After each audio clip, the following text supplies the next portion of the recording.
I'm going to tell you a little bit about my professional background because I'm going to reference some of the clinical work that I've done, and it'll be important for you to understand the settings in which that work occurred. So I'm a licensed psychologist trained as a clinical psychologist. I've been practicing in the state of Maryland for over 25 years now. And I spent the early part of my career at a state psychiatric hospital where I got to do some very fun things. I spent a number of years as the director of an APA-accredited internship training program for psychologists, where I got to participate in the training of young clinicians, which is a very rewarding thing to do. And as part of my duties leading that internship, I co-led a psychotherapy seminar for the interns. And I ended up doing this for 15 years. And this was early in my career, so I was in my early 30s, co-leading that seminar with a gentleman probably in his late 60s or 70s named Clarence Schultz. Clarence is a psychiatrist and psychoanalyst, and given that he was much older than me at the time, really, and it was early in my career, really taught me a lot, kind of a mentor to me. And today's talk is in some ways a tribute to my friend, and also a description of a paper that Clarence wrote way back in the 80s that I think has been very helpful to me in understanding the experience of people with borderline personality disorder, and something that I've found very useful in working with my patients with BPD. And I hope you find that as well today. So I got to do that psychotherapy seminar with Clarence for 15 years, learned a great deal from him. And in addition to that, I ran a very interesting unit at that state hospital, so where I did a lot of work with folks with BPD. So this unit was created at a certain point in the evolution of this hospital when it was discovered that on any given day, our hospital had a substantial number of patients who were clinically stable, ready for discharge, but who needed supervised housing in the community. They couldn't live independently.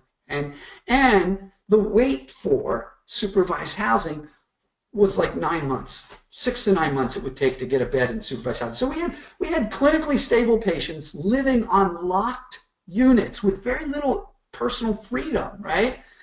As they waited 6 to 9 months for a housing bed. So the hospital, really for two reasons, decided to create this unique unit. We were on the grounds of the state hospital, but we were licensed as an assisted living facility. We were not an inpatient unit, which means our doors were open. Patients could come and go as they pleased. We had a kitchen with sharp knives, and so a whole different kind of place than in an inpatient unit. And we would take our admissions from the state hospital when it was felt a patient was clinically stable but was in need of some kind of placement in the community. And so those patients would come over to the unit I ran, an open unit, where they enjoyed a lot more freedom than they had on a locked unit. And the hospital, like this part, we were less intensively staffed. We didn't have violent patients, so we didn't need as many aides and those kinds of things. And our patients were sort of plugged into rehab activities that didn't take place in our building but were sort of hospital-wide, so this unit could be staffed much lower, and we could serve these folks in a less restrictive setting for less money. The hospital considered it to be a win-win. So I ran that unit for many years, and it was a great unit. I had a wonderful staff. We took patients and helped them get into the community, sometimes patients who'd been in the hospital for decades, and helped them step into settings that we felt really met their needs, that provided them the sufficient supports. Now, if you know anything about a state psychiatric hospital population, that we had our challenges because the patients would come from this locked unit to our less restrictive unit, and sometimes they managed well and sometimes they didn't. There were patients we had to return to the hospital because they decompensated in some way. state psychiatric hospital patients are high risk for suicide, they're high risk for homicide, they're high risk for violence, they're high risk for just general decompensation. And so, but we were very lucky. We felt like we had done a good job over the years. Our routine discharge rate was 85%. We discharged 85% of the patients we took into our unit. 15% had to return to the hospital. And so that is the setting in which I've done a lot of work with folks with BPD. Second half of my career, I've actually left that state hospital. And I've done a lot of stuff with juvenile offenders, and I do a whole series of talks for TZK seminars on working with delinquent youth. So if that's of interest to you, you can check those out. So let me jump into this talk. So here are your DSM-5 criteria for BPD. And I actually remember being a graduate student many years ago and listening to my supervisors, professor supervisors, talk about how challenging it is to work with folks with BPD. And as I listened to them, I started thinking, well, what is this disorder? And I went and I looked at my DSM. I'm old enough that it was probably a DSM-3 I was looking at, but it was the same 9 symptoms, right? And I'm looking at it and I'm thinking, folks with this disorder, what's going on with them? Like, what is at the core of this? What are the root problems of this? How do these 9 symptoms hang together? And so how am I to understand this disorder? And what I learned was that there is a 3-factor model. Folks with BPD struggle with impulsivity, disturbed relatedness, and affective dysregulation. So lab studies show that folks with BPD are inattentive. They have this tendency towards action, and they're disinhibited. So folks with BPD can't feel something and just sit on that, just contemplate it, just wallow in it, just kind of feel those feelings and reflect on them and have insight into them and understand them, contemplate calmly what they're going to do with those feelings. None of that. They tend to take feeling and put it into action. They tend to be very sensitive to rewards. In many ways, they go through life constantly searching after good feeling or the relief from bad feeling. Okay? So they're constantly chasing after good feeling or the relief from bad feeling. And in the way they go about seeking out that good feeling or the relief from bad feeling, their thinking is very short term and they're very insensitive to punishment. So they go about things sometimes in a way that come back to haunt them down the road. Okay? So they try to feel good, they're very sensitive, they try to load up on rewards, and they're insensitive to punishment. Disturbed relatedness, I think we all get that. If you work with folks with BPD, you know their relationship histories are very chaotic. They tend to idealize and devalue people. They're very insecure in their attachment. They have this frantic efforts to avoid real or imagined abandonment, right?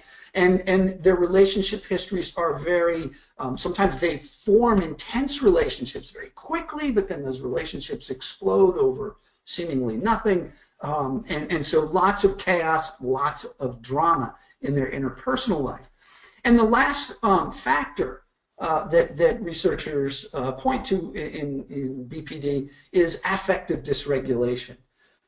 This is the thing that I think underlies all of BPD, that folks with BPD are affectively dysregulated. They feel things intensely and frequently. Things that might not prompt you or I to feel something will stir up strong emotion in them.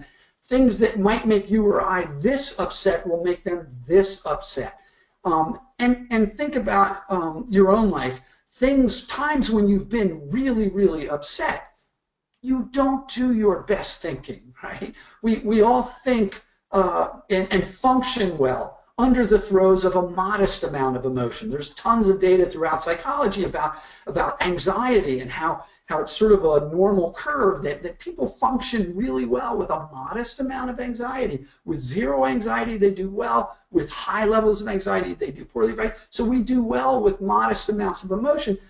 Borderline folks tend to function with high levels of emotion quite often, and as a result, make poor decisions.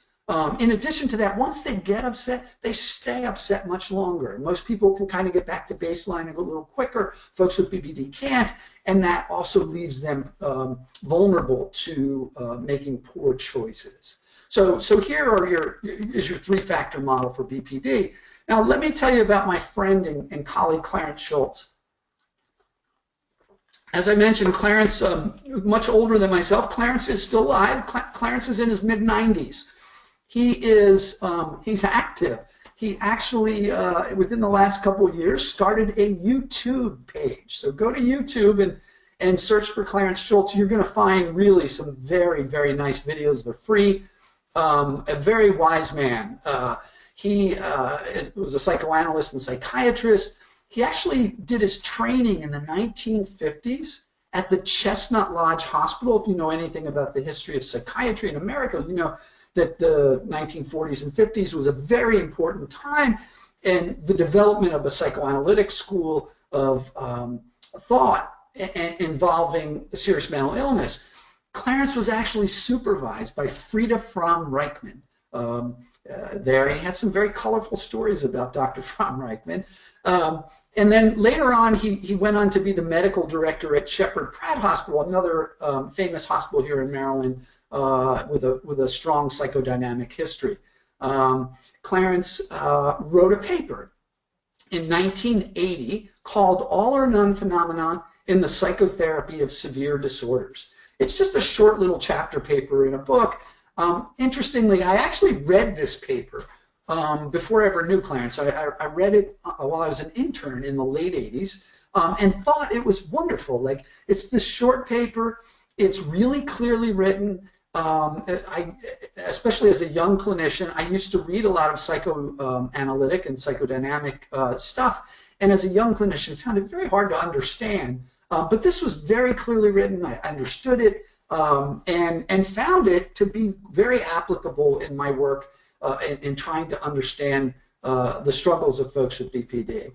And so I encourage you to check out this paper. Though by the end of this talk, I think you'll get the gist of what it's about.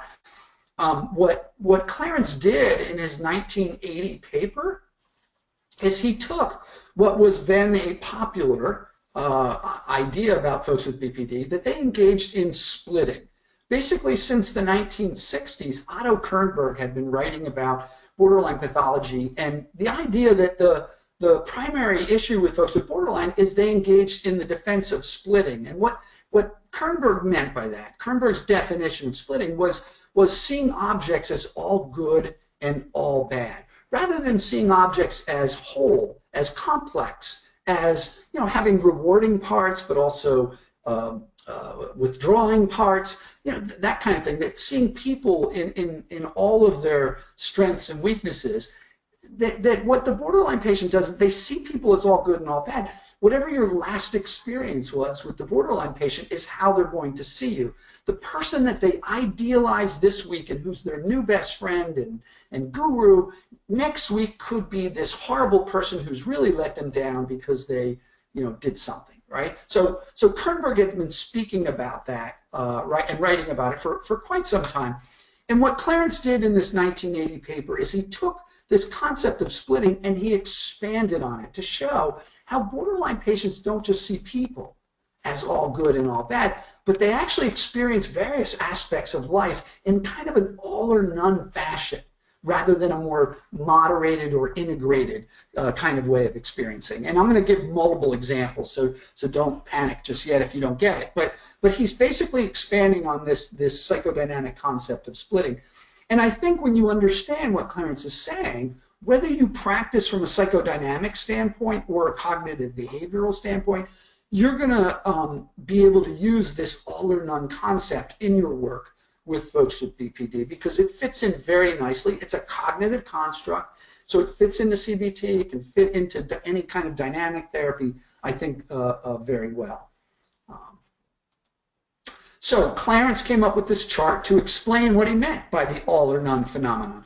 So on the left-hand side, we have the various ways in which borderline patients experience life in an all or none fashion, and how more mature people might experience things in a more modulated or integrated way of experience. And so a very quick example, he talks about how the borderline patient will engage in rigid over-control of emotions versus loss of control. I'm going to give you an example of that in a minute, a clinical example. But rigid over control versus loss of control. The borderline patient can really steer clear of emotions about a particular aspect of their life, not talk about them or insist that, oh no, that doesn't bother me, that doesn't bother me. And then once you get into that issue, boom, lots of emotion, loss of control, unable to talk about that emotion, unable to refrain from acting out in response to that emotion, right? So rigid over control versus loss of control. And Clarence contrasts that with the capacity to have a modulated expression of affect. Problem solving, also a huge issue for folks with BPD. If you've worked with them clinically, you know this, like they will avoid a problem forever. They'll procrastinate, put it off, and then all of a sudden they're going to come in one day and say, we're going to fix it today. It might not be a problem you fix in a day, right? So we have to talk about breaking problems down into manageable parts. The other area where folks with BPD will struggle is if you have problems, as many of us do in adult life, you have problems that you're not going to solve overnight. They're going to take a while to solve, and you may not solve them. You may not get where you want to be with those problems, right? You may only get so far, and you don't know in the beginning how far you're going to get, right? So that's how life is as an adult, and borderline patients struggle in those situations. The word I like to use with them is suspense. Whenever they're in suspense, they're in trouble, because what's hard for them is this idea that, okay, I'm going to work at something for a long period of time, and I'm hoping to get it solved completely. But I may only get halfway, or I may only get to here, and it's going to take a long time, and I don't know how long, and that's stress for somebody with BPD. They have trouble living with the unknown, okay? And so instead, what they tend to vacillate between is they avoid the problem completely, or they come in and they want to solve it all in one day. That's an all or none way to approach adult problems, all right? Their conception of time, they have trouble tolerating delays, and they tend to have this now or never thing. When I worked with borderline patients in inpatient units, they'd say, you know, if I'm not discharged by next Tuesday, I'll never get out of the hospital. Well, you might get discharged Tuesday, but it might be Wednesday or Thursday. You know, it's not now or never, but that's their experience of it. Murderous rage or total denial of anger, that's kind of similar to rigid over control versus loss of control, and it really reflects to one of the major symptoms of BPD, which is inappropriate intense anger. In their object dependency, they have infatuation or denial of dependency, and instead of just mature object dependency. My way or your way. Borderline patients have trouble in therapy with a shared responsibility, cooperating with a therapist. They can come into therapy and be the very dependent, helpless patient. Tell me how to do it, doc. I'll do whatever you say. I'll follow whatever you tell me to do. We're going to do it your way. And then 2 weeks later, after some kind of problem comes up, it's their way. They can't take in anything you have to say, okay? We'll talk about this a little bit later when we talk about Marshall Linehan's dialectical behavior therapy, but you'll hear echoes of Clarence's my way versus your way in Linehan's writing. Optimism versus hopelessness. Borderline patients, again, they have a hard time with this notion that, you know, I have some problems. I'm going to need to work on them. I may solve them. I may only partially solve them. We don't know how far we're going to get. They have trouble with that realistic appraisal of limitations. So they tend to vacillate between being extremely hopeless or optimistic. It's all going to be fine. It's going to be no problem. I'll snap my fingers, problem's over. Right? You know, it's probably more complicated than that. Impulsivity versus failure to act. Again, borderline patients can procrastinate. They can put things off. And then, on the other hand, they can act without thinking. So that's a kind of interesting dichotomy as opposed to sort of appropriate decision making. Extreme attachment versus rejection of the object. Again, that's contrasted with stable interpersonal relationships. And then here we look at the superego functioning, the moral regulation of folks with BPD. I have a question coming in from Sean. Are comorbidities more frequent with BPD? For example, are people with BPD more vulnerable to PTSD or other anxiety disorders, ADHD? Yeah, you know, I don't have data on that relative to other disorders, Sean, but BPD has lots of comorbidity. Mood disorders, very common. Mood disorders, PTSD, yeah, ADHD.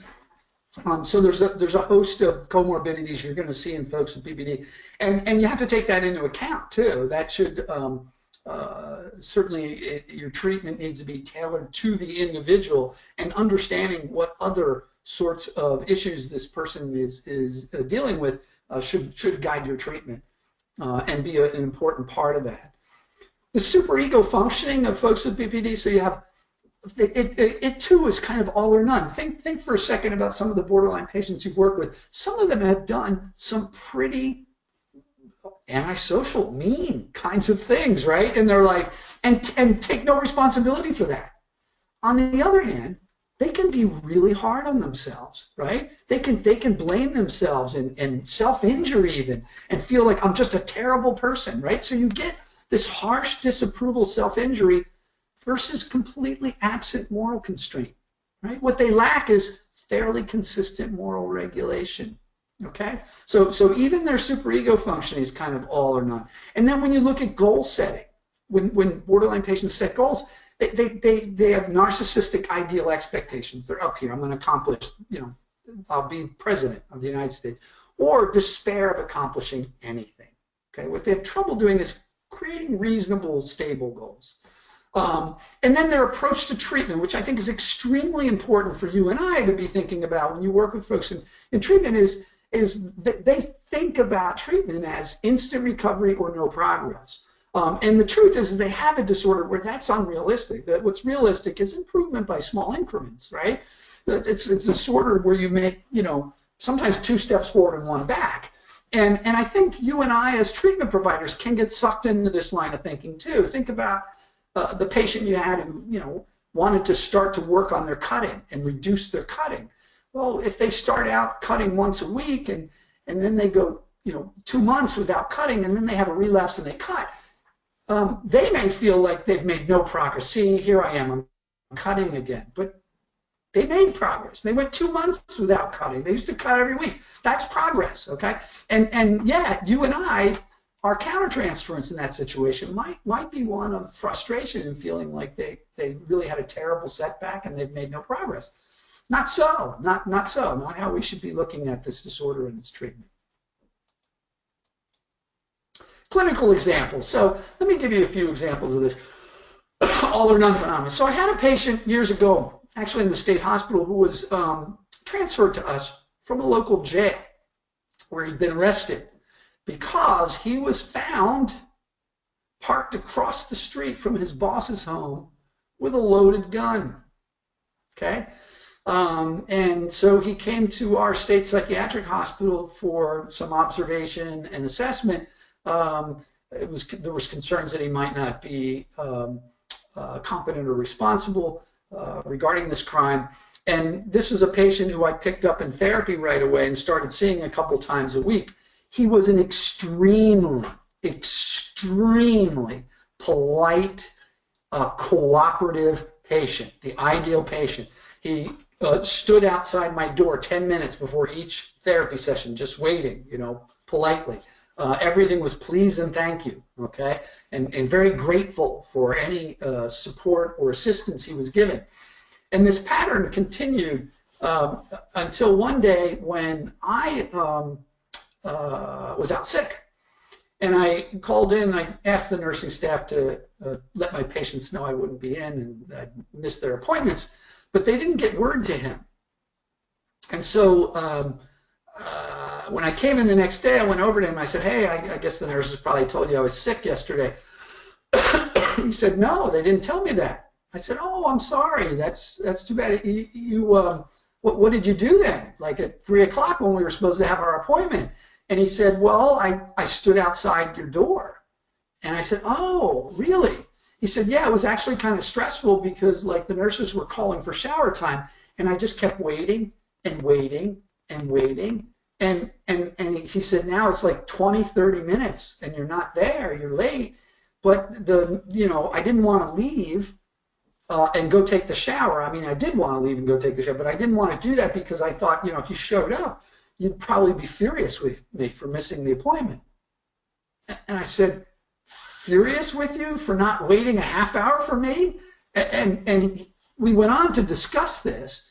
And essentially what it opened up Pandora's box for him, that this is a man who went through life really trying to avoid pissing people off, really seeing other people and their needs as a burden, that he was so burdened by anybody he got near that he needed to make sure that he appeased them in every possible way so they didn't get angry with him, and that, of course, this had its roots in his childhood where he had a very, very demanding, gruff sort of father, and whose outbursts of rage he tried intensely to avoid. He became extremely good at reading people's moods, right? What sets him off, that kind of thing. But what he learned in our discussion was that he basically saw other human beings as a real pain in the neck, a burden. Like just he had to work so hard to avoid them getting angry with him, and he sort of blamed them for this. So there's some anger in this on his part, but also this fear that he just couldn't set people off.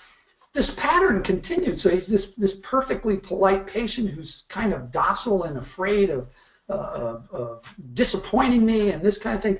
And so it's kind of an all or none way of looking at life.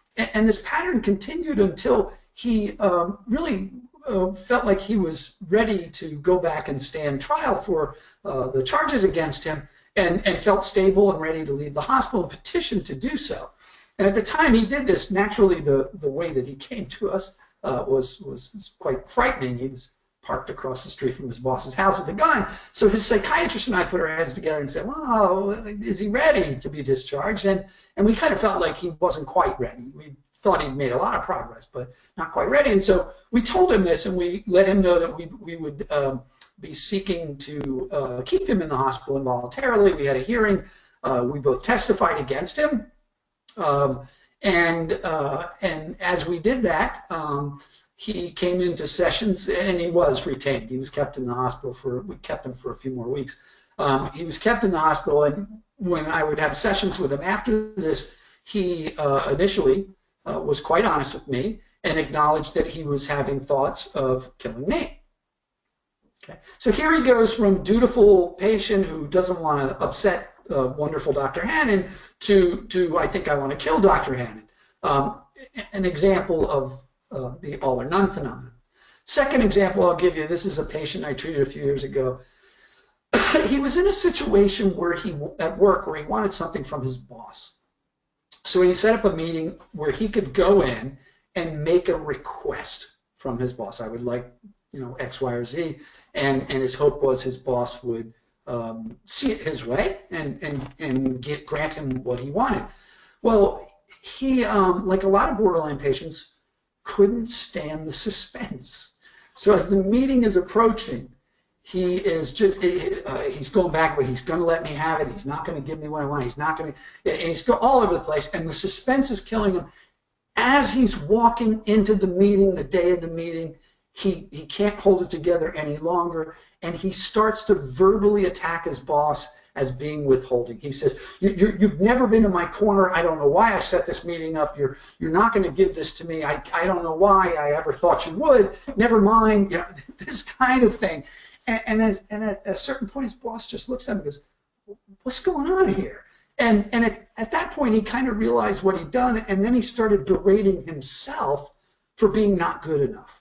Okay, so you can see an example of just this inability to contain emotion and how it just spills out in this sort of all or none sort of fashion, rather than seeing his boss as a whole object, somebody who might be rewarding, might be withholding.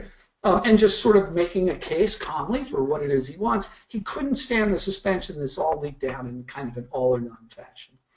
This last example is a good one of the emotions of folks with BPD. So this was actually a delinquent teen that I saw many years ago in a locked residential facility, a boy who'd gotten himself in trouble with the law. He had some borderline features, and I was working with him probably for about a month or so in weekly therapy. We had a reasonably good rapport. One of the things I knew about this young man was that his mother had an addiction and had pretty much dropped him off to live with various relatives over the course of his 15 years of life.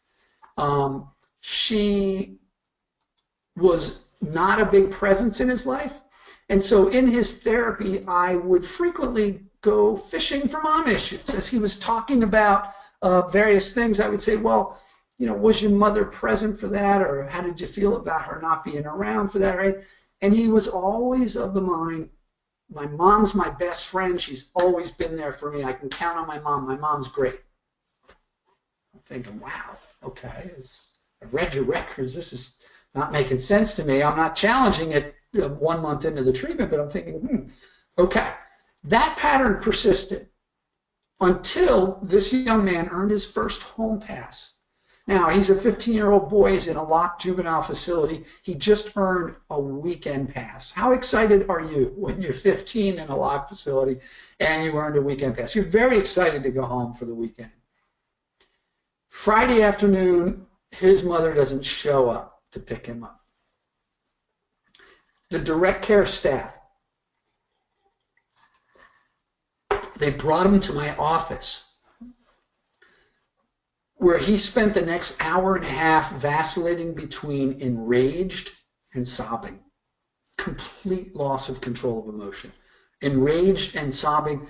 And he proceeded to tell me everything that woman had ever done to steal from him, lie to him, disappoint him, disrespect him, everything. All the family dirt came out in an hour and a half. And during that hour and a half, I wasn't sure he wasn't going to tear my office apart. When we kind of put him back together at the end of that hour and a half and sent him back to the unit, I was not sure how he was going to handle the weekend. I thought he might act out. He didn't. He didn't. I came back in on Monday, and I was very excited to have a session with him because I felt like the cat's out of the bag, right? We're going to now start to deal with mom. Well, he walked into the room and he said, "Don't worry, Doc. I know my mom will be there for my next home pass. She'll pick me up. I can count on my mom." Okay? So this is rigid over control versus loss of control. This young man developmentally was not yet ready to talk about his mother without losing control. Okay? He's still a boy. He's still dependent. In some ways, he's an orphan. But he's not ready to look at life that way yet. He's not ready to look at, oh my God, I'm pretty much alone in this world, as most 15-year-olds are. And so when he would get into those mom issues, complete loss of control of emotion. Right? If that's your choice, rigid over control doesn't seem so bad, right? So he was not able to, he was developmentally yet, anyway, he probably would get there, but to be able to sit down and talk about his mom and really express the anger, hurt, and frustration that he had about her in a way that was controlled and modulated and didn't completely overwhelm him, all right? And so as a result, most of the day he walked around in rigid over control state, unaware of, not thinking about, distorting his view of his mother. And mostly because he was not emotionally mature enough yet to really be able to handle that. So these are examples of all or none thinking. Now you have evidence-based treatments for BPD. Two of those are dialectical behavior therapy and transference-focused psychotherapy. I'm going to suggest to you that they each have a little bit of Clarence's 1980 paper on all or none thinking in them. Specifically, Marsha Linehan is a cognitive behavioral therapist. She initially started out doing straight CBT with folks with BPD. That didn't go so well, as you can imagine, as folks with BPD didn't like being told that their thinking was the root of their problems. They needed to change all their thinking and do homework and things like that. So Linehan went ahead and made a much more sophisticated treatment than CBT, added a whole bunch of things to it, particularly from her interest in Eastern philosophy, okay, and its use of dialectics, which I'll talk about in a minute. And Linehan developed what actually she calls a cognitive behavioral therapy. I would call an eclectic treatment, actually. I think DBT is a very rich treatment that I'm not sure you could just call it a cognitive behavioral treatment. It's very eclectic. But in any case, she developed this evidence-based treatment that you've probably heard of. And I'll give you some examples of her dialectics. And I think when you listen to her dialectics, you can hear a good bit of Clarence's 1980 concept of Allornone. And I'm also going to talk briefly about Otto Kernberg and his colleagues who developed transference-focused psychotherapy and kind of give you a feel for what that is and its focus on splitting in the transference. So Linehan used her influence, her interest in Eastern philosophy and dialectics and incorporated those into DBT. Dialectics are things that appear to be polar opposites, but are not in fact mutually exclusive. One of the big examples she gives that really I think taught her that she needed to expand CBT is she would sit down with the borderline patient and explain to them how their cognition was faulty. And the way they were thinking about a particular issue was causing their symptom, and that they needed to change their cognition. And inevitably, borderline patients would get frustrated with her and say, well, what's wrong with me? Why do I have to change? Can't you accept me the way I am now? And so Linehan started using dialectics in DBT. And one of the big ones is acceptance versus change. Linehan will say to the patient, I accept that you're doing the best that you can right now, but I insist that you can change. That's a powerful statement to make to a resistant patient, really, that I accept that right now you're doing the best that you can, but I also insist that you can change. Right? That's very powerful. She talks about unrelenting crisis versus inhibited grieving. How many times have you had a borderline patient who comes in every week with a new crisis? And after 5-10 weeks of this, you're thinking, this is a pattern here. And you're thinking, some of these crises don't seem like such crises, particularly when I step back and look at my patient's larger life. And when I step back and look at their larger life, I can see huge, huge issues they've never grieved. Okay, they've got huge issues they've never talked about in therapy and seem to avoid talking about in therapy. And instead, they bring in these kind of piddly little crises each week. And that's what we're dealing with. Emotional vulnerability versus self-invalidation. She talks a lot about validation of emotion. There is this notion that, borderline patients are emotionally dysregulated. They have a faulty emotional system. And what they need from parents is assistance with that. They need, when they're growing up, they need a parent who's going to say, well, you're getting very emotional about that. And your emotions are okay, but it seems like they're a little out of proportion. Let's see if we can find a way to modulate the sum.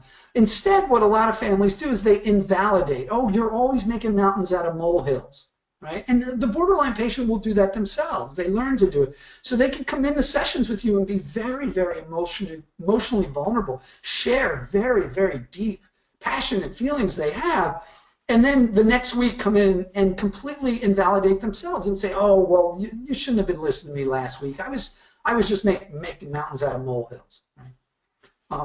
Active passivity versus apparent competence. I'm sure you've had a borderline patient who, when you look at how they function in certain areas of their life, you're thinking, wow, they're an accomplished person, they're competent, they're smart, they can solve problems, and yet in other areas of their life, they seem to go out of their way to not solve problems. Active passivity. They go out of their ways to be passive when they appear to be competent to resolve things. Being blameless versus totally flawed. I think you can hear Clarence's notion about the superego functioning of the borderline patient here, that borderline patients can see themselves as an awful, awful, terrible person and feel and blame themselves for even things that aren't their fault. And then the next week they can come in and do something hurtful to somebody else and take no responsibility for it. So they're blameless versus totally flawed. And the last one, willingness versus willfulness. This is kind of like what Clarence was talking about when he said my way versus your way. The borderline patient can be a very good patient, very dutiful, come in, do the homework, listen to you, tell me what to do, doc, all of that. And then once they get frustrated, they can be very, very willful. Nothing you have to say is any good or is useful to them or is going to work, and it has to be their way. Okay? So these are some examples of Linehan's, I think, very wise addition to CBT of this sort of all or none notion of how borderline patients function.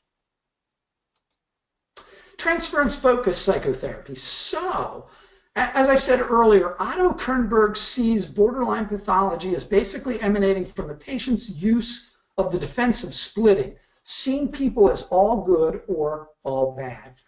In the therapy that he does, he's going to focus on the transference reactions to him because it's his theory that the borderline patient sees people as all good and all bad. That's the pathology you need to help them with.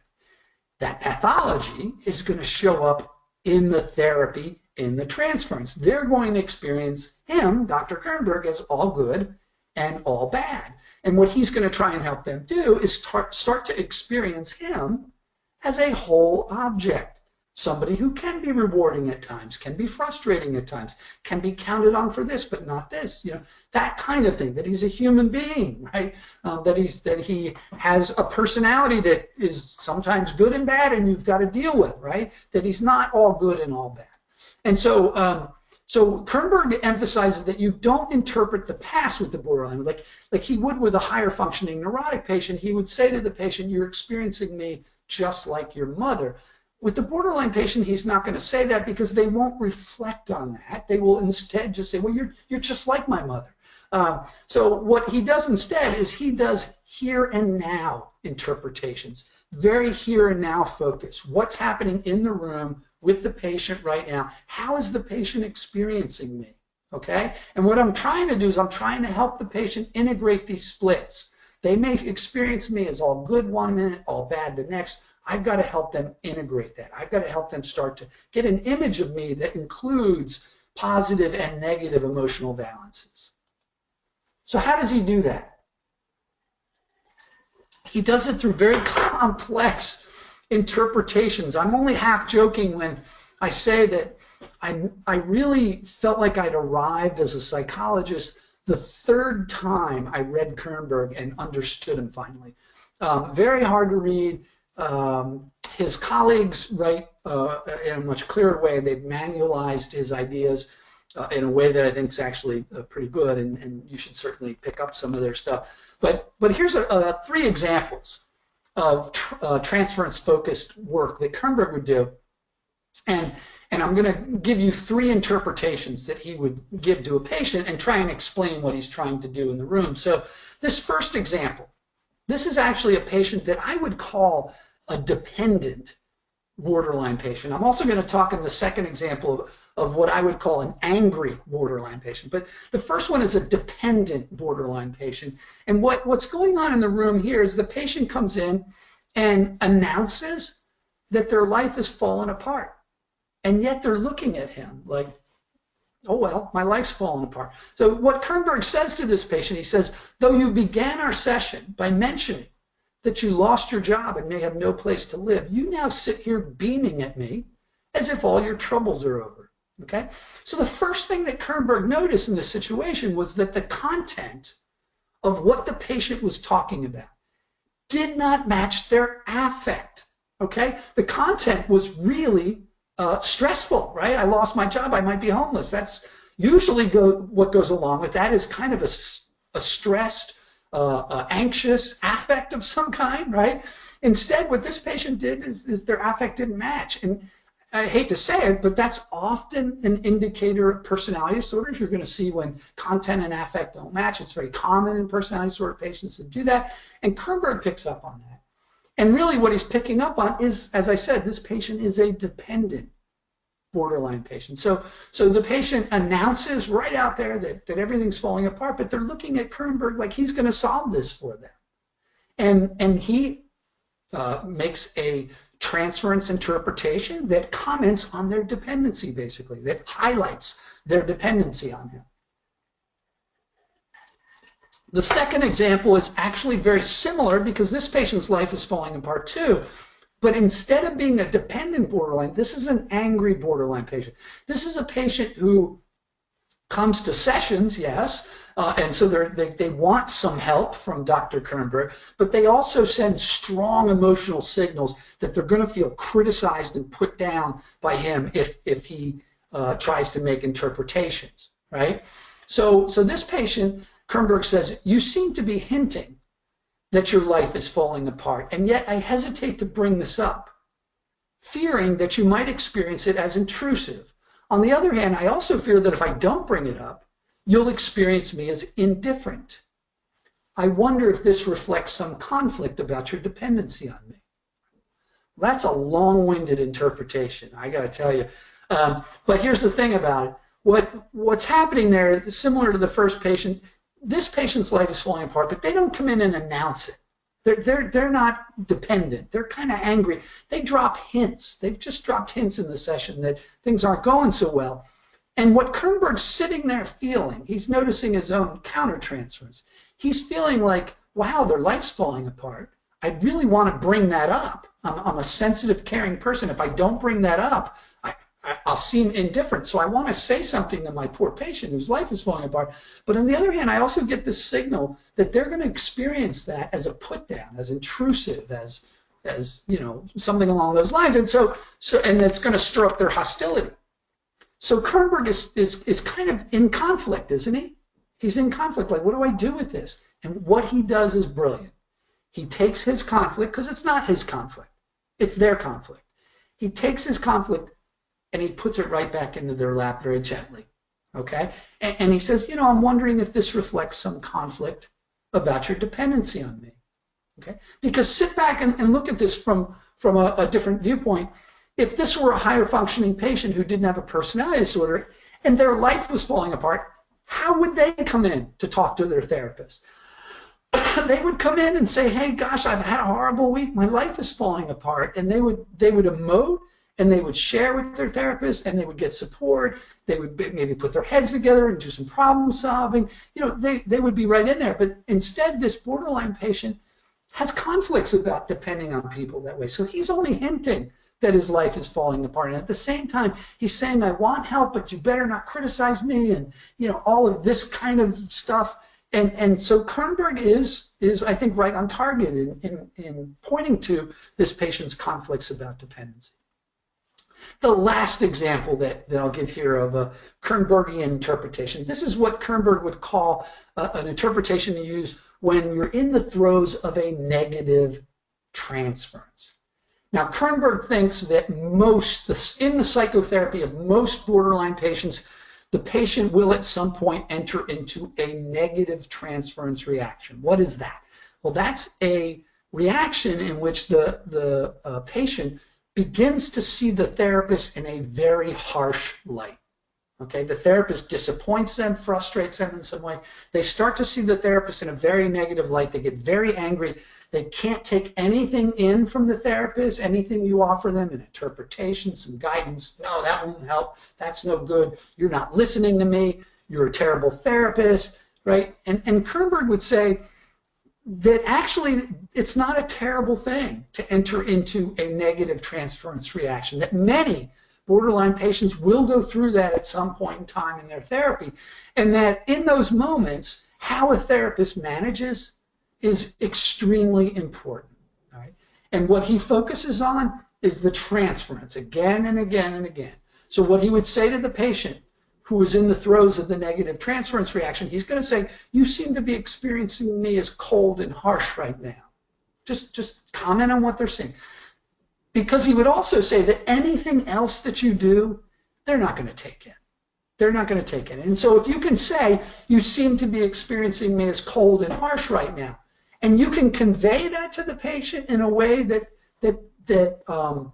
says, okay, that's how you're seeing me right now, but I think we're going to work through this. You have some confidence, and we're going to keep working on this. Then you're doing good psychotherapy. Okay, and so these are Convertian interpretations. Now, a little bit about this notion of all or none thinking. There's a very old argument in psychology about the primacy of cognition versus affect.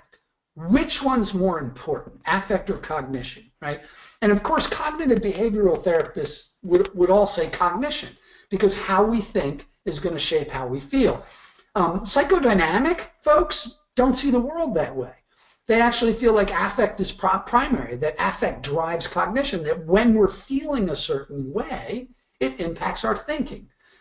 Cognitive behavioral people would say the thinking affects the affect, right? So there's an old argument about this whole issue. So if someone is thinking, and you're listening to their thoughts about an issue, and they sound kind of all or none, is that thinking causing them to then have sort of emotion dysregulation, all or none emotions? Or do they just experience naturally things in an emotional all or none way, and that causes all or none thinking? It's an old research argument that has been going on in psychology forever. But for mental health clinicians, it's irrelevant. And here's why it's irrelevant. Because even Otto Kernberg would say that all psychotherapy is cognitive. Okay? All of what we do as therapists is cognitive. Even if we're a dynamic therapist, what we're trying to do is we're trying to provide a cognitive framework for our patients to understand their affective life. A cognitive framework to understand the affective life. And so we're going to work with these all or none thoughts. We're going to try and get patients to think in a more modulated fashion, regardless of whether we're cognitive behavioral or analytic therapists.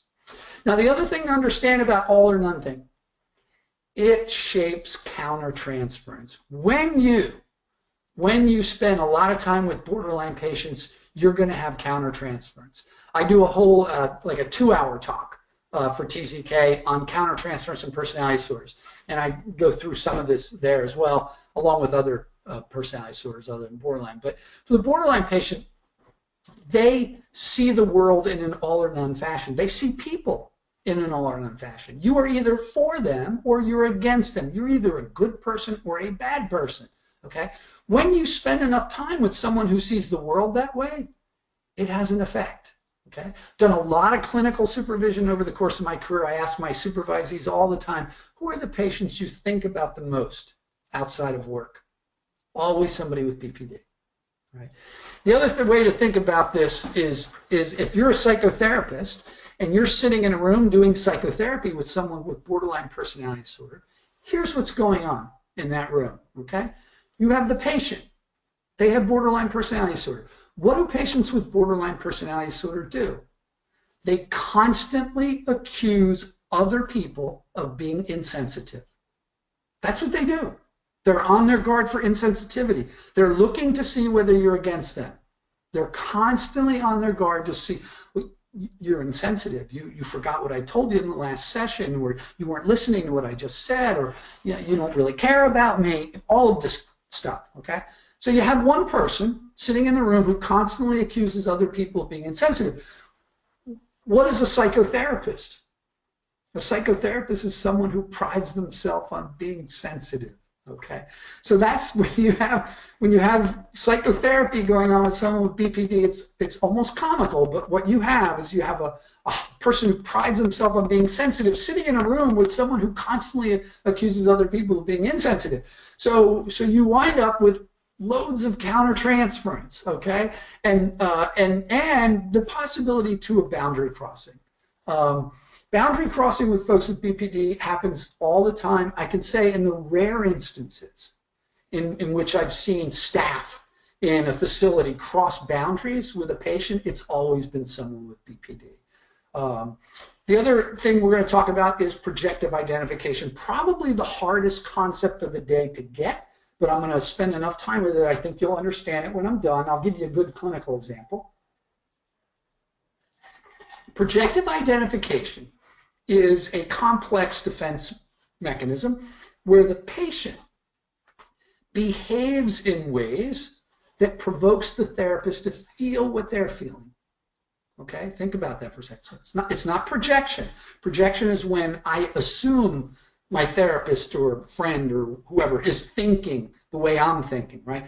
Projective identification is when the patient engages in a series of behaviors that actually cause the therapist to feel exactly what they're feeling.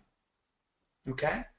And essentially, it's a way to externalize conflict. Borderline patients don't like to be alone with their conflicts. When they have a conflict, they like to act out in a way that takes that conflict and puts it in somebody else's lap so they can do it. Essentially, folks with BPD have trouble containing. We like the word containing in psychodynamic circles. So how does this happen on an inpatient unit? And believe me, I saw this happen so many times. Glenn Gabbard writes about it. Glenn Gabbard is a psychodynamic psychiatrist.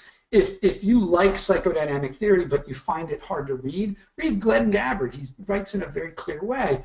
And he writes about how projective identification happens with the borderline patient on an inpatient unit. I worked in a hospital for 16 years and I saw this happen over and over and over again. It's highly predictable. Borderline patients naturally, this is not conscious, this is an unconscious process, they naturally encounter people and experience them as either all good or all bad. Okay, so when they check into a psychiatric hospital, they meet the rehab staff, they meet the psychiatrist, the social worker, the nurses, the psychologist, everybody. They meet all these people. They start to engage them, and they start to make judgments about them. That person's up for me, that person's against me, that person's good, that person's bad. They start to have all or none judgments about all these people, and it just is natural to them. It occurs at an unconscious level. They start to view and treat the staff very differently. They don't just view the staff differently. They treat them very differently. So, for example, when I worked at the state hospital, I was a psychologist on a unit. When borderline patients came on my unit, I would start seeing them in individual therapy. What's my role then? Well, I'm giving them 2 to 3 hours a week of my undivided attention, right? Where I take a history, I listen to them. It's uninterrupted. We're meeting in my office. It's pleasant. At least initially, they usually develop some rapport, right? So they usually feel favorably towards me. But what does the nursing staff do with borderline patients or any patient on you? Well, they enforce the ward rules. They tell them it's not time for smoke break yet. You can't take a shower until 3 o'clock. Please don't do that. You know, they enforce rules. They have a very different role, and they often don't have enough time to sit down and offer one-to-one attention. They're rushed. They can't take time to have more sensitive interactions, right?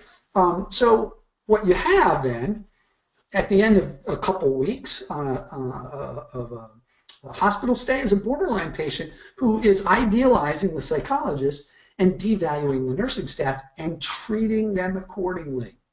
And treating them, and when the borderline patient decides that you're against them, anything goes, okay? So they're going to treat you quite shabbily. Then you get that treatment team in a room, they sit down to talk about the patient's care. And the psychologist is like, well, you know, this patient's really had a rough go of it. They have a history of sexual abuse and abandonment and neglect, and they've got a host of issues, and they need a lot of treatment. And the nursing staff are like, I can't wait till we discharge this rotten person. Okay? You have a polarized treatment team. Did the borderline patient try to do that? No, they didn't try to do that. They naturally and unconsciously just experience people as all good and all bad. And so it's really important when you work in teams with folks with BPD to understand those all or none attitudes and to know why you're highly polarized. Why you're highly polarized. And to be open to the experience of other people. So when my nursing staff would come to me and tell me, you know, this patient is a real nasty person. You should see what they said and did the other day and how they handled the situation. I need to say to myself, I haven't seen that in my patient. They're idealizing me and they're all wonderful and warm and smarmy with me, but that's part of who my patient is too. When they get upset and see someone is against them, they are vindictive and manipulative, and they're both those things. They're an abuse victim who deserves support, but they're also a person who can be very vindictive and manipulative. Okay, they're all of those things, and so highly polarized staff need to stay open to each other's perception. An example of projective identification. Let me tell you about a patient who was in the hospital where I worked, and she got referred to my open unit, this open unit I told you about that I ran. Young borderline woman. She came over to our unit, and we explained to her that it was going to take about 6 to 9 months for us to find housing for her. And in that 6 to 9 months, we expected her to go to therapy. She had a job on ground. She was in a bunch of groups, so forth and so on. So you have to continue in your treatment, and we're going to move you towards supervised housing. It's probably going to take 6 to 9 months, and just stay with us on our unit until that happens. I was the director of that unit, so I was the administrator. I was also her therapist, and I met with her a couple times a week in individual therapy. And in the first month, we had developed, I think, a very good rapport. At the end of a month, though, I got word on a Friday afternoon that there was a housing provider that had a bed already, and they wanted to come out and interview her next week for this bed. A lot sooner than we expected to get a bed. So on Friday, I sat down with her in our session, our regular session. I said, listen, I got a little surprise for you. I got a call from a housing provider that the bed is available next week. They want to come out and interview you. And then I said, well, I know this is shocking to you. We weren't expecting this to happen. Tell me how you're feeling.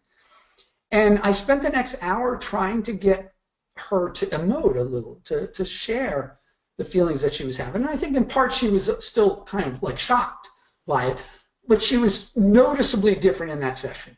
Kind of guarded, like, oh, it's fine, everything's good, okay, there'll be housing next week, I'll be ready for that, yeah, everything's fine. But I thought, as I was leaving Friday, this was a woman who was made tense by this surprise coming up. And so I went home for the weekend, though, and I came back on Monday, and I went into our morning meeting on Monday, and my nursing staff greeted me angrily. You need to do something about that girl of yours. And I said, whoa, wait a minute. The only girl of mine is my wife, and she's at home right now, so you're going to have to explain to me what's going on. And they said, my nursing staff were furious. They said, well, here's what she did over the weekend. The unit was going to go on an outing, okay? And we had a van where our nurses would take like several patients on an outing, and they couldn't take the whole unit. They could just take a portion of the unit. And this young woman was not eligible to go on that outing. She wanted to go, but she wasn't eligible. So the nursing staff explained that to her politely, said, listen, you can't go. The van is full, and you're not eligible, but next week. She didn't like that, so she stood in our unit driveway behind the van so it couldn't back out and refused to move. Nursing staff canceled the outing for the residents and themselves, and when I came in Monday, not only was my nursing staff furious, but my residents were also really mad at this young woman. And my nursing staff said, you need to send her back to the hospital. I said, send her back to the hospital. Okay, well, I do send patients back to the hospital periodically when they're suicidal, when they're violent, when they really decompensate. When they stand behind a van in a driveway, I'm going to have to think about that one a little bit, right? So I did the responsible thing, though, when I sat down, I met with the patient first, and I said to her, well, I heard a little bit about this weekend. Why don't you tell me it from your point of view? What was going on? And she went on to say that, the nursing staff here are terribly unfair, and the rules are wrong, and they should have let her go, and this and that. And I tried to explore with her whether or not perhaps the housing becoming available, maybe that was an issue for her. And she insisted, no, I'm not nervous about housing and da-da-da-da-da. And I really felt like, kind of like it was Friday except on steroids, like she really was just very guarded, and unlike I'd seen her in sessions prior to that. So I didn't get anywhere with her. And at the end of that meeting, I kind of sat back and I was reflecting on the situation, and I found that what I was feeling was a conflict. I was conflicted. Should we move forward with the housing interview later in the week? Should we send her back to the hospital? Right? That was my conflict. What should I do with this young woman? Is she ready to be living out in the community in supervised housing, or does she need the structure of an inpatient psychiatric unit? Okay. And after a few minutes of wrestling with that conflict, I realized that I was in the throes of a projective identification. That was her conflict. That was her conflict. She behaved in a way that dropped that conflict into my lap, right? Now a higher functioning patient, if they were conflicted and nervous about that, they would come to their therapist. They would say, hey, listen, doc, I'm really nervous. I don't know what to do. I'm not sure I'm ready for housing yet, but part of me wants to go back to the hospital, but I would like to be more independent, and let's talk about it. She couldn't do that kind of work. She couldn't do that kind of work. Instead, what she did is she acted out so that that conflict that she was wrestling with got dumped into my lap, okay? And basically, I had to make a decision then. I didn't make a decision. But what happened is within 24 hours, she got into an argument with one of our other residents and actually kind of made a mildly aggressive move towards this young woman. We had to separate them. And at that point, I sent her back to the hospital. Now, within several weeks, she was stable on an inpatient unit. And her treatment team called me and said, would you take her back? Well, my nursing staff said, hell no, we're not taking her back. She just wants to come over to our unit because it's an open unit. She wants to enjoy the freedom we have over here. She wants to use our unit, but she's not serious about being discharged. Over the universal objection of all my staff, I accepted her back into our program. Now, the countertransference is going on here. My staff accused me of naive optimism. And I said to them, well, first of all, I'm not that optimistic, actually. I see this woman as conflicted. Part of her wants to be more independent, part of her scared. And unlike healthier people who can kind of like talk about their conflicts, she acts them out. And I don't know whether she's going to act that out again this time, or whether she's going to be able to use the support we offer her to become more independent. So my answer to them is, I'm really not that naive, and I'm not that optimistic. But I do think she's conflicted, and I do think there's a chance that she could work through her conflicts this time and possibly be discharged. I did accuse my staff of what I'll call self-protective cynicism. They were like, oh, she's not going to fool us. Well, she's not trying to fool you. And you're assuming that this is a one-sided thing that she didn't want at all. There was no part of her that wanted to be discharged. She really, truly just wanted to hang out on our unit and enjoy the freedom. And I was skeptical of that point of view. Instead, I think with borderline patients, they're a lot like that kid that learns how to swim. They really can swim. They can swim across the pool back and forth without touching the bottom, but they won't go in the deep end yet, right? You'll see kids that do that. They can, in the shallow end, they'll swim back and forth. They don't need to touch the bottom. They're really good swimmers, but they won't go in the deep end yet because they just feel like they're not ready yet. It's a lot like BPD, okay? And I think sometimes we have to understand these folks are in conflict, and you don't know how it's going to play out. They can sabotage things. They're very good at that. But sometimes that's occurring in the context of a conflict that they have some chance of resolving with the right supports. And the other thing that this highlighted for me is that with BPD, progress is often 2 steps forward and 1 back. Interestingly, we took this patient back into our program, and she did really well. She was discharged 4, 5, 6 months later. She would call me actually about every 6 months for like 3 or 4 years, and she'd call me and just tell me that she was, doing well. She hadn't been hospitalized for like 3 or 4 years, which for someone with her level of BPD, I thought was pretty impressive, that she hadn't been hospitalized. So that was a good thing. Clarence developed this chart to help you with your countertransference in folks with BPD. So it looks really complicated. It is a little complicated, but let me make it simple. Left-hand column, these are the symptoms of BPD, right? Unstable, intense relationships, idealizing, devaluing people, that kind of impulsivity, affective instability. So these are your symptoms of BPD here in this column. Here are 3 different countertransference positions that you can find yourself in. Therapists working with folks with BPD can become over-identified with the patient. They can also feel angry and rejecting of the patient, or they can be in a neutral observational space vis-a-vis the patient. Right? Now, Clarence would say there's nothing wrong with getting over-identified or angry and rejecting of the borderline patient. There's nothing wrong with having a little bit of countertransference. He would say that it's important to try to pull back a little bit and get to a neutral observational space before you intervene. So it's helpful. To give just one example, the borderline patient idealizes and devalues people. So they may come in one week to a session and tell you about their new best friend, John, and John's their savior, and they can always count on John. He's a wonderful new friend. And then the next week they come in and they're talking about how John showed up late for lunch and you can't count on John. He's a jerk. I'm never going to talk to him again. Right? So they idealize and they devalue. The therapist who is over-identified with the patient is going to accept that as reality. Right? They're going to say, oh, yes, you can't count on John. If he shows up late for lunch, he's not a person you want in your life. That's a therapist who's not doing something helpful, right?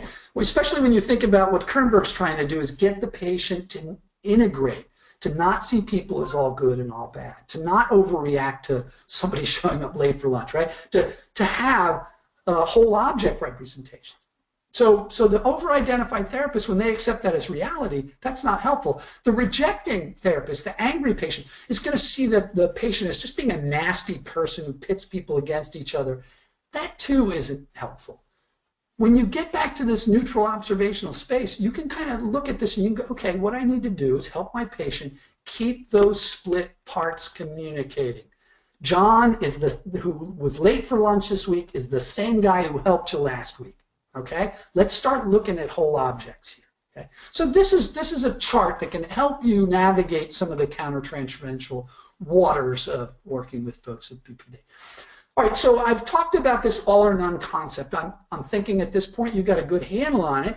What do I actually do with that in clinical work? Well, in clinical work with folks with BPD, one of my first steps, my mantra, is to put your feelings into words. Okay, borderline patients put their feelings into actions. Okay? So we're going to talk about put your feelings into words.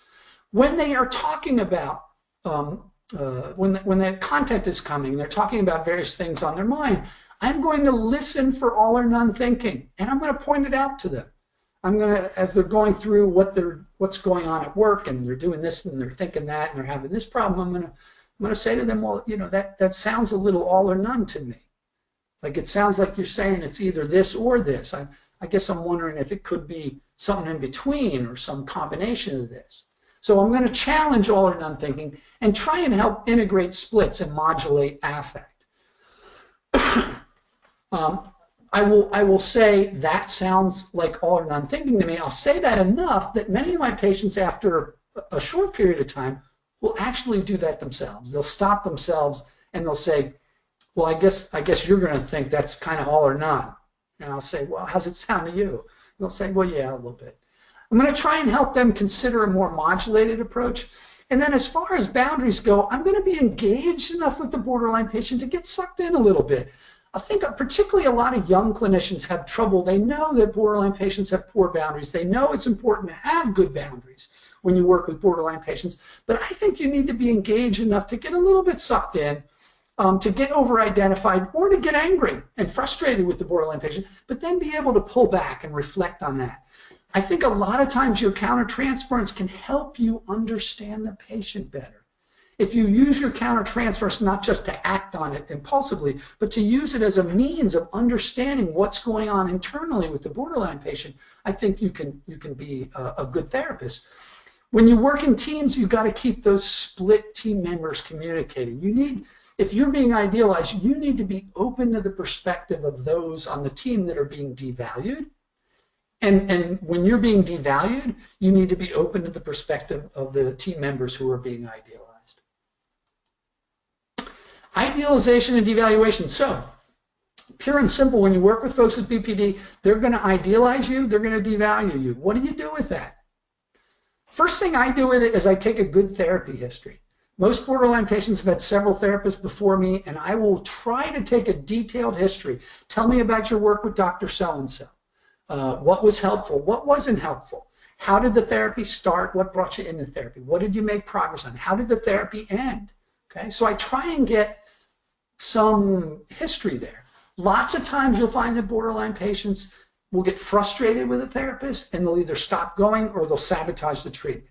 You hear that a lot. And so when I start working with a borderline patient, usually things go smoothly in the beginning. They may idealize me. I'm going to point that out.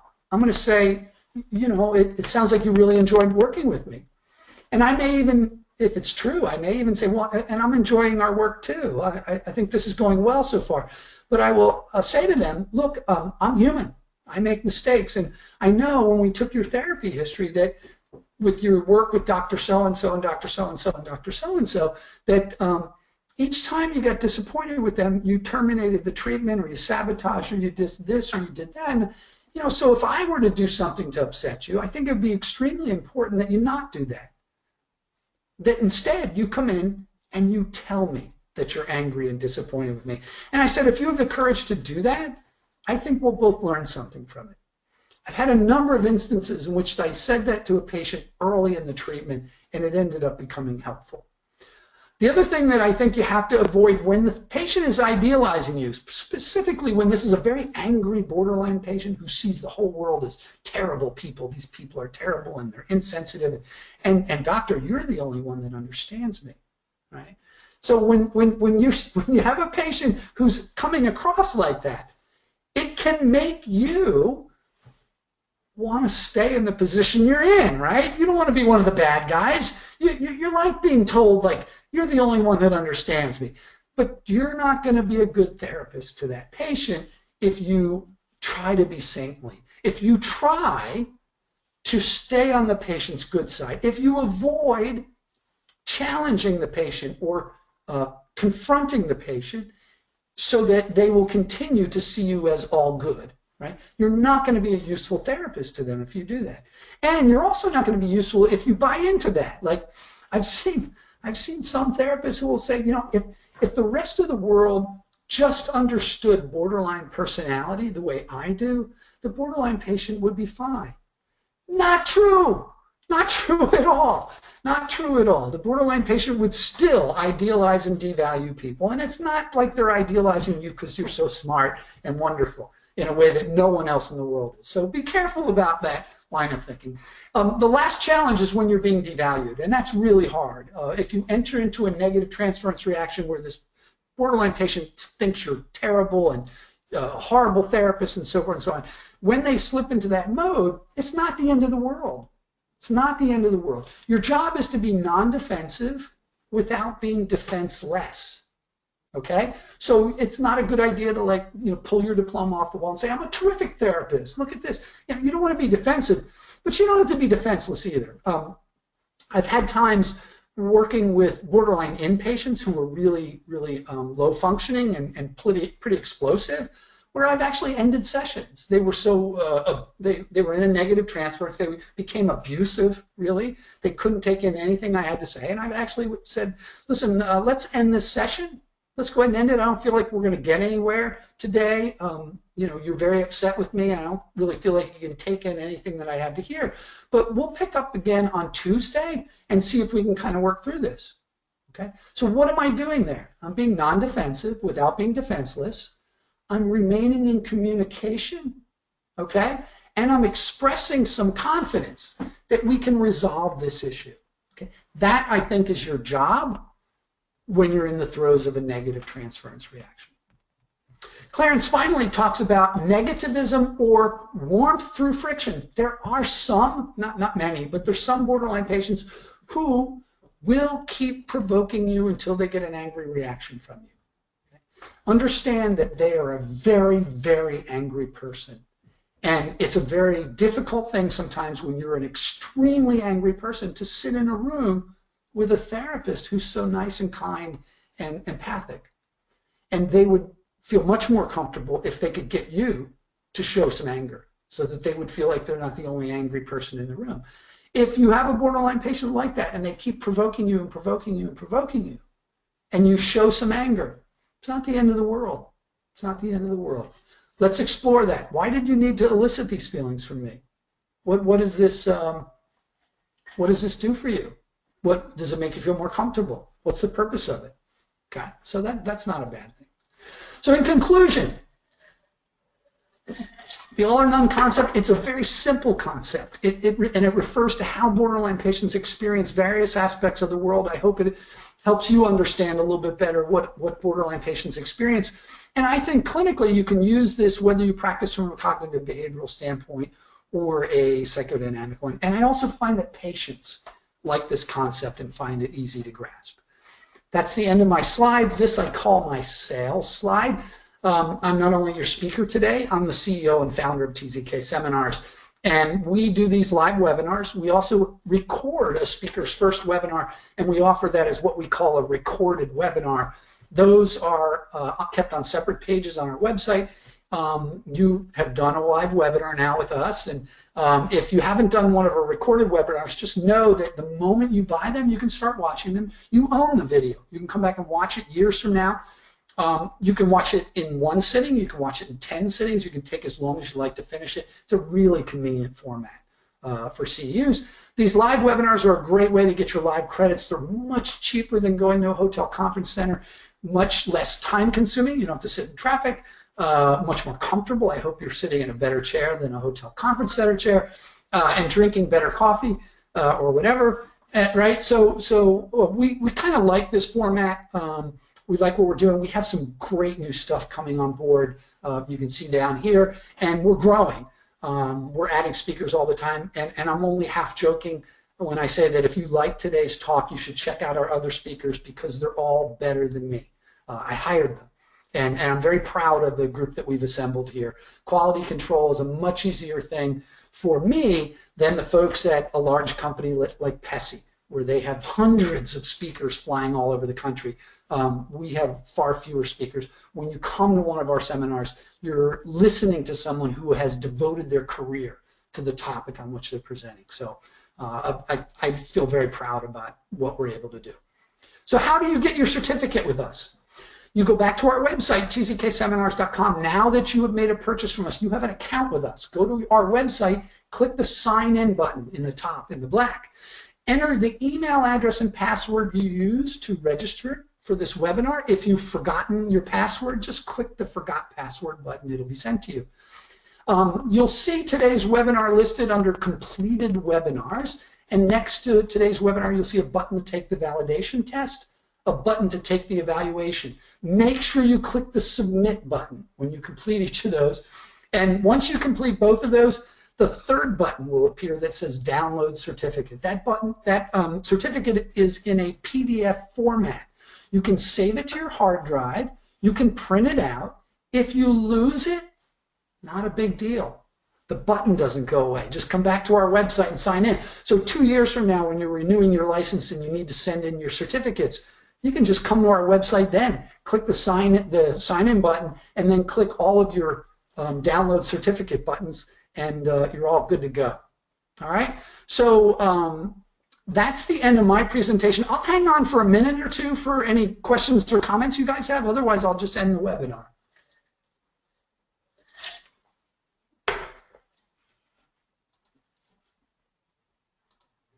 Okay, Jeffrey has typed in a question.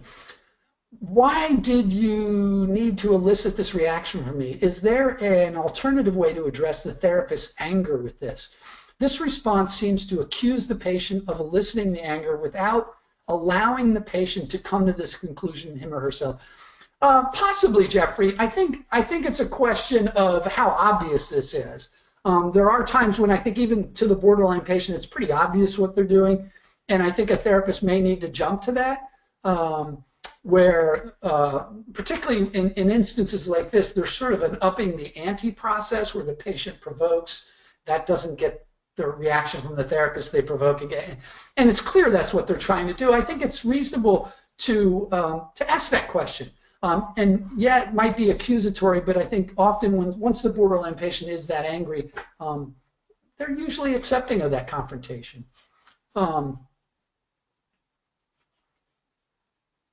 Let's see here, other comments.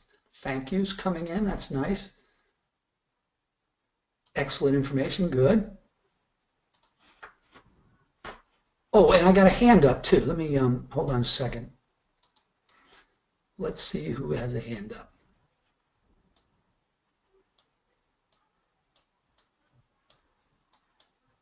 Oh, looks like it's down now. Okay. Okay. Well, thanks, folks. Some nice comments coming in. Come back and check out some of our other speakers, and have a good evening.